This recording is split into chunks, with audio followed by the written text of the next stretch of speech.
So I accidentally deleted my review for Tenebrae, so now let's do this again. Tenebrae, 1982? 81? I think it's 82, yeah. Dario Argento. This will be my first Argento review. So exciting. Don't look forward to any other Argento reviews anytime soon. I don't know when I'll get to the other ones. Maybe if more people become patrons and request it, I'll do more. But in the meantime, this will be the only Argento film that I review for now. I have seen some of the other ones. I'm familiar with Argento. I haven't seen all of them. I haven't seen all the bad ones that people always shit on, like Dracula 3D, the Phantom of the Opera one, I think. But I have seen Opera, I have seen Deep Red, I've seen Suspiria, I've seen Inferno, I've seen this one, obviously. So I've seen about a handful. How many has he done, horror wise? Like a dozen, close to a dozen. Trauma, I saw Trauma, I like that one. So everyone likes to put this one at the like top of their Argento ranking, and I would put it in the middle. I like Deep Red more, honestly, but this one's fine. I'm not saying it's bad. I see a lot of love for this one, so I'm just letting you know that you're not going to get that amount of love from me. And, I didn't grow up with this one. I just saw it for the first time this year. This is my second viewing, and here's what I think about it. It's not the best Argento in my opinion, but it's a good one. I would put Suspiria above this one. I would put Deep Red above it. This is a close third in my ranking. So yeah, let's get into the things that I like about it. I'm not going to give a plot synopsis because I suck at those.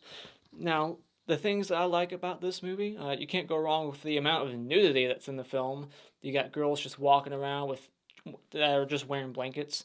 There's a lot of like one boobs hanging out of shirts in this movie. There's a girl on the beach, she just has one boob hanging out. There's a girl at a restaurant, she just has one boob hanging out. Then again at the house, she just has one boob hanging out. There's a lot of single boobs in this movie, but they're all great. So for a slasher movie, it's got the nudity for sure.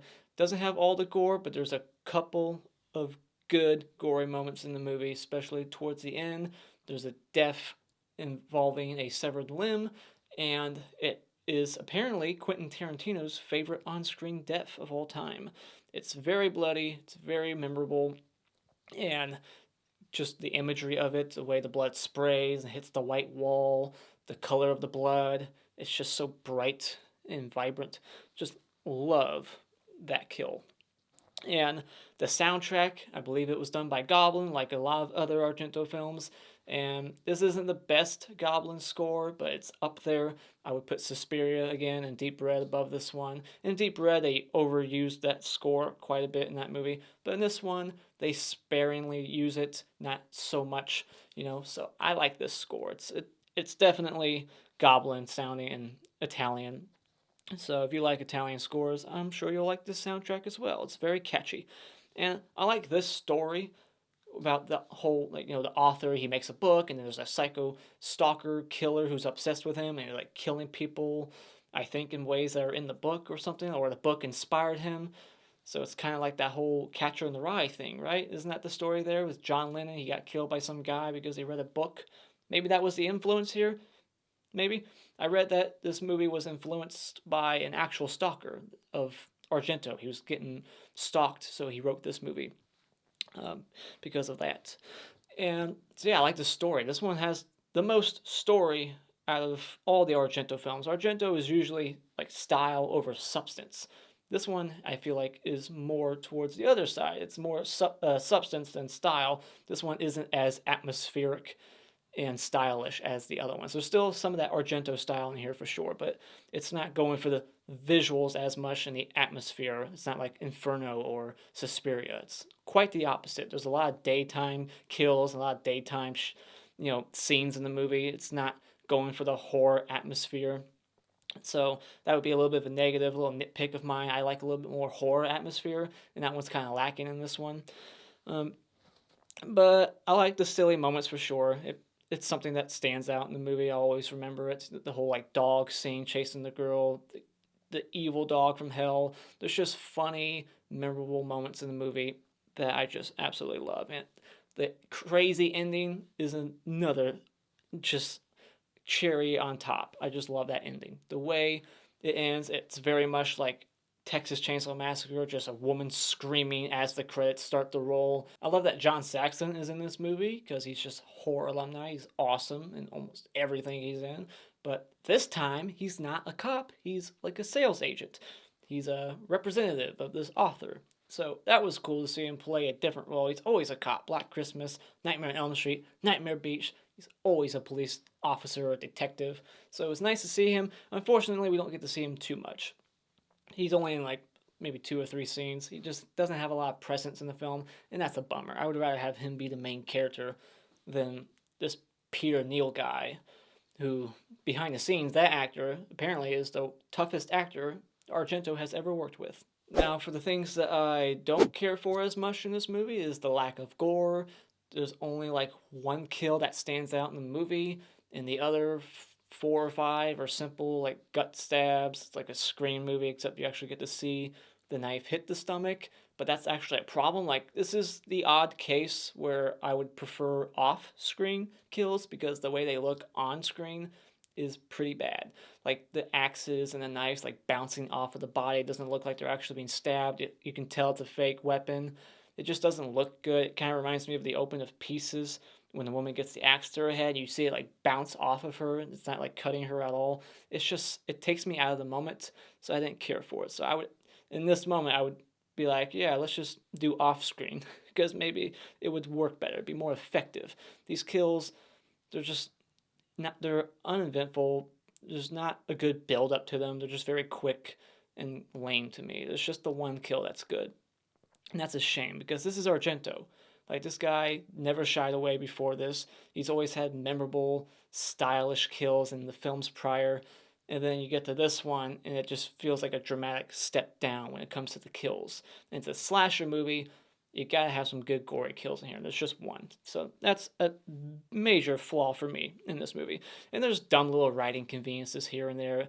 But that's Argento too. Like, he's not known for making these, smartly written movies where everything just makes sense and isn't, filled with conveniences. Like, this movie has the scene where a dog chases a woman to the killer's house, and this woman just so happens to be connected to the main character who the killer is after, and it's like, how? No. It's like that would never fly in the movie today. And the biggest problem outside of the gore is that this movie doesn't seem very rewatchable to me. This is more of a one and done for me. It's like, all right, I've seen it. It's got some silly things in it that I like. It's got one gory kill in it. But outside of that, it's just, there's nothing here that is all that entertaining. It's got a couple of dragging moments in it, so it's just lacking that rewatchability factor. If I want to watch a great slasher, this isn't one that I'll stick in, but it's definitely worth a watch still. It's still got that Argento flavor to it. It's not as atmospheric as the other ones, but it's definitely an Argento film. You know that when you watch it. It's got a couple of decent kills in it, and it's got that cool Argento Goblin soundtrack, and I like the story. I like the whodunit aspect. I like that there's a killer reveal way earlier than you would expect. That makes the story more interesting from that point on. Like, where is this going now? And so overall, yeah, I enjoyed it, but I didn't love it. It's not anywhere near the top of my Argento ranking, so I have to say when it comes to Tenebrae, I have to say that this one's just more of a one and done movie. It's definitely watchable, but it's not rewatchable, so just stream it, borrow it from a friend, or rent it at Redbox. Now let's get into the spoilers, talk about all the silly scenes, and raise all the questions I have. Why did the killer take pictures of the bodies when he never ends up using those pictures for anything? He ends up burning them. He burns everything. Is it because he thinks the cops are hot on his trail? He's got to burn all the evidence? Why was he taking pictures? Was he going to put them in a book that he was going to write or something? Were they going to serve some purpose? What was the pictures after each kill? Never really went anywhere. The movie starts with a book burning, and I guess he didn't like the book. He read it, threw it in the fire. He's like, fuck this book. And we meet our main character, Peter Neal, and he's one of those douchebags who rides a bike on the road, causing traffic to slow down because of him. So fuck this guy. And there's a guy in the background waving at the camera. That was definitely an accident. And then even later on, you can see a guy in a bus, and he's like staring at the camera, and he's got like this big old grin on his face, like, oh my god, here's the camera, I'm on TV. And there's some, it was just funny. I always look for background characters in movies like this. I'm just like, somebody's gonna like look at the camera or something, and there's a couple of them. So, and why is he riding his bike anyways? Like, seriously, get in the car. Like, he's gonna ride his bike while the chauffeur like drives the car in front of him. It's like, you can ride your bike in Rome, all right? You're not gonna like get fat overnight if you don't ride your bike today. So seriously, get in the car. Why does he leave his bag at the airport? Like, he's in line, he gets called over to the phone. And who called him there? Who was it that called him? How do they know he was there? And it's just a convenience that this chick that was hired by his crazy fiance was right there next to him in line, that he left his bag right there to get to the phone, and then she had time to get his bag, and then they ripped up his clothes for some reason. What the hell was all that about? There's just weird things in here going on. Like, what? Why is this happening? Like, the whole fiance thing, it's just weird. But it does play into the story later on, but it's just weird at first, like, okay. So yeah, he just leaves his bag there. Like, you're gonna save your spot by putting your bag there. That's not how lines at the airport work, buddy. You move your feet, you lose your seat. So then this woman gets caught stealing the Tenebre book, and the movie turns into a porno, basically. If you've seen any porno, this is usually how the plot goes. Someone gets caught stealing something, they get put into the office, and then the manager's like, I'll let this slide if you let me slide myself into you, or something stupid, That's how this plays out almost. It's like, she gets caught, she gets thrown into the office, the manager's like, what are we gonna do about this? And she's like, here's my address, I'll fuck you later, just let me steal this book. And then she goes home, she's getting attacked by a bum, just random things happening. I love it, don't get me wrong, but it's random. Just a bum attacking her, wanting to like rape and kill her in the street in the middle of the day. She's having a bad day. She gets caught stealing, she has to fuck an old guy to keep the book, and then she gets attacked and almost raped by this bum, and then right after that, she gets suffocated with the book she just stole, and her throat slit. The killer takes all the pages and is stuffing them down her throat, and then slits her throat wide open. It's like, this woman is having the worst day, and that seems to be a trend in this movie, because we get to another character later on who gets on a bike with her boyfriend, and then the next time we see her, it starts at the end of their conversation where she's like, oh, fuck you, you piece of shit, and he rides off, and she's like flipping him off, spitting on the ground. It's like, what the hell happened there between them? It just, like I said, the scene cuts to them like pissed off. Like, what led up to that? We don't see it. And this woman gets chased by this evil dog that hops over like a 10-foot fence just to get her, and it's like chasing her through the park. It's biting her arms and legs. She's limping away. She gets to the killer's house. She doesn't know it's the killer's house. She just goes in there to, hide from the evil ass dog, Cujo, and then finds all this evidence. And I like that she like smartly is putting like the pictures and stuff in her pockets to show to the police, instead of, being like that typical scene in movies where they see something, they go to report it, they get the cops back. Oh, it's all gone. I swear, officer, it was right here. We don't have to go through that bullshit in this movie. She's like stuffing her pockets with the evidence, but then she gets caught. She gets her. No, she doesn't get her throat. So she gets the axe to the stomach. So this woman's having a bad day. Piece of shit boyfriend, evil dog. Now she just happens to seek help in the wrong house, and now she's being murdered. And it's just convenient as hell, because she's connected to the main character who the killer is after, and the killer accidentally left his keys in the door, so that was just a little convenience. That's why he came back. He was like trying to seek out this prostitute. I don't know who she was, or what the hell that was all about. And we get this flashback, or I guess, yeah, it's a flashback. It's not a dream sequence. It's a flashback to these like 4 guys on the beach with this woman who's just letting one titty hang out. She is like on her knees, and this is another like porno moment. It's like a straight out of a porno. Like, let's have an orgy on the beach. So she's like on her knees, looking at these guys' dicks. They're not naked or anything, but she's like looking at their crotches. And then this 4th guy walks up. She looks at his dick. Then she just makes his face like she's not impressed, and then goes, thumbs down.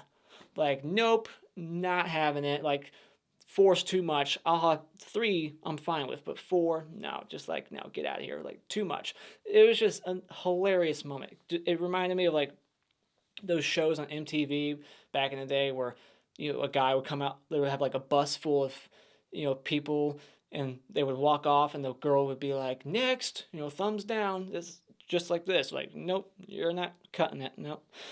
It's just so stupid. Like, he gets so pissed off, he punches her in the face. They chase his ass down, and she's like stuffing her high heel into his mouth, like, "Suck on this."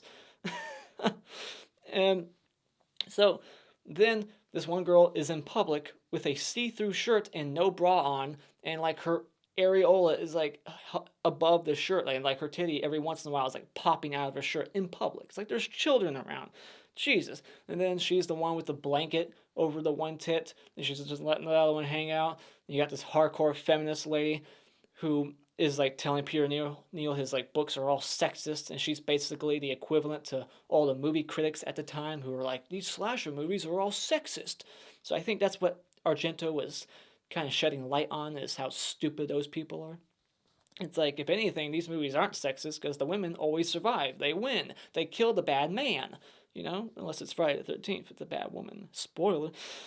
So yeah, I hate her character right away. She's that hardcore feminist. Everything's sexist. And she's like putting on her shirt, and it gets like, he slits the hole in her shirt, and she like sees like it's the POV through the hole in the shirt, which seems to be one of the most iconic shots from the movie. I think it's even on the back of the, no, it's not on the back, but the other kill is on the cover, the whole slit throat thing, which the cover in certain countries doesn't even have the blood on her throat. They put like a bow on it. It's like, seriously, were we that like lame and soft back then that we couldn't show blood on covers? Like, how, bunch of pussies.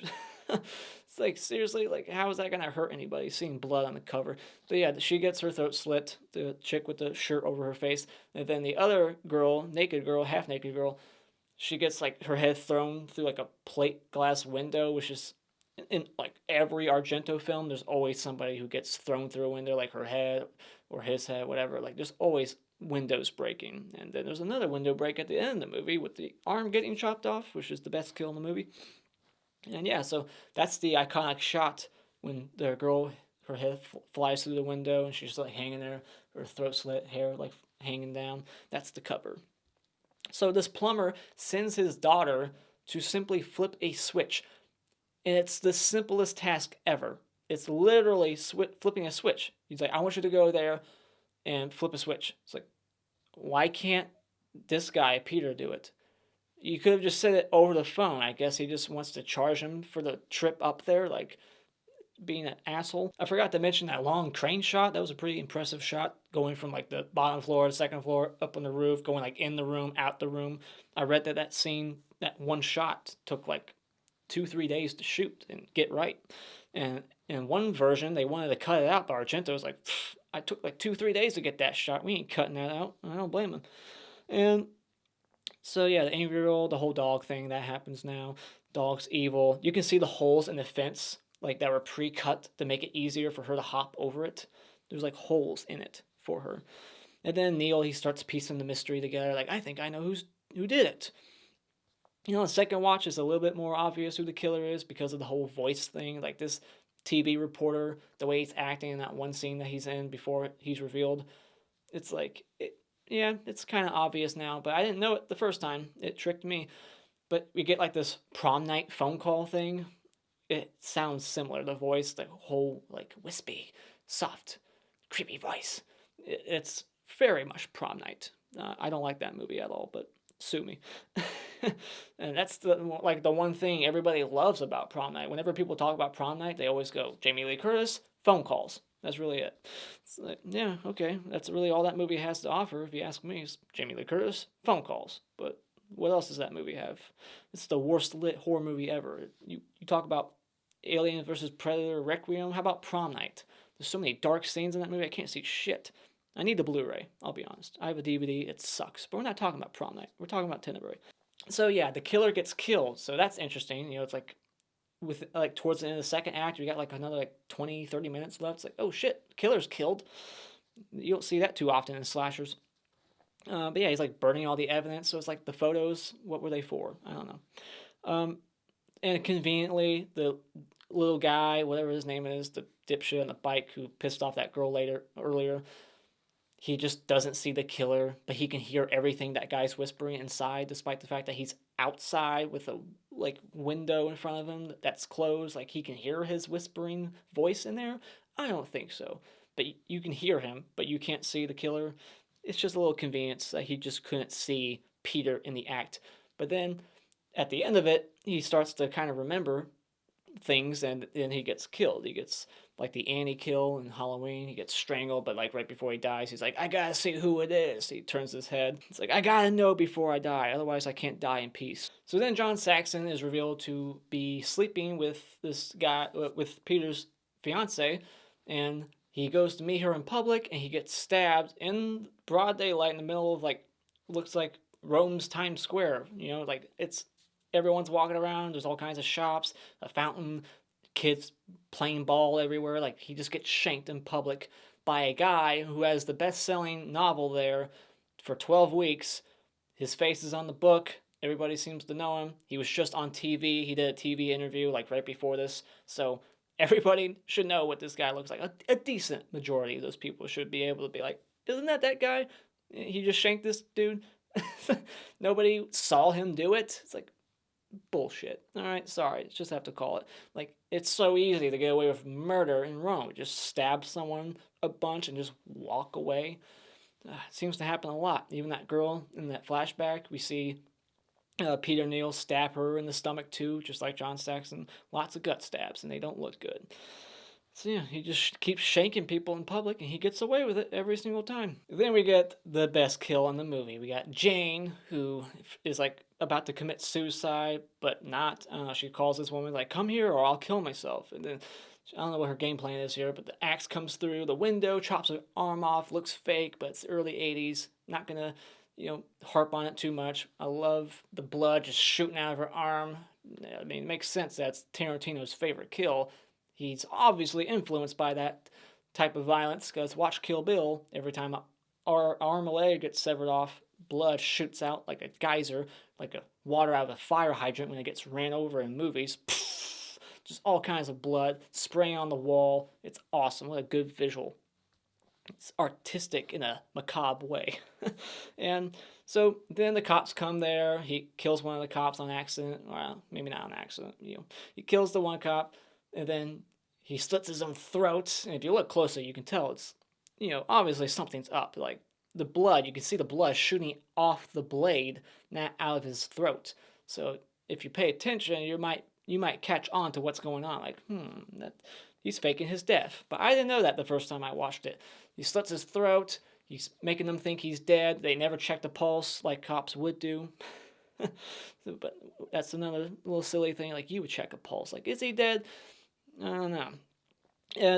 But then the cop goes out in the car. He gives this exposition dump. Like, here's what happened. I pieced it all together. This is why he killed. Blah, blah, blah. He's taking pills. He's crazy.